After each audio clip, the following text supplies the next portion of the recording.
परंतु आता एकच कायदा आहे, त्या पद्धतीने आपल्याकडे कामं सुरू झालेले आहेत. माननीय SP साहेबांनी स्ट्रिक्ट भूमिका ह्याच्यामध्ये घेतलेली आहे. कारण तुम्हाला सगळ्यांनाच माहिती आहे,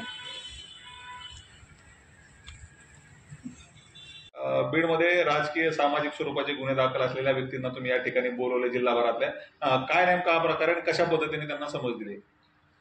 आज माननीय SP sir Navneet Kamat sir यांच्या मार्गदर्शनाखाली आपण जिल्ह्यातील 80 गुन्हेगारी पार्श्वभूमी असलेल्या व्यक्तींना SP ऑफिसला बोलवलेलं आहे.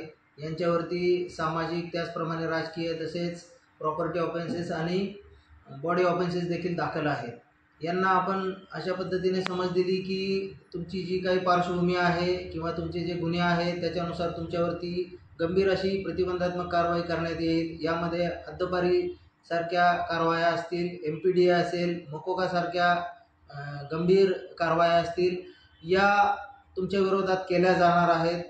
तसेच भविष्यामध्ये जर तुम्ही असं काही पुन्हा कायदा हातात घेतला आणि अशी काही गुन्हेगारी कृत्य जर तुम्ही केले तर तुम्हाला यामधून सोडले जाणार नाही आणि तुमच्यावरती गंभीर अशी कारवाई करण्यात येईल.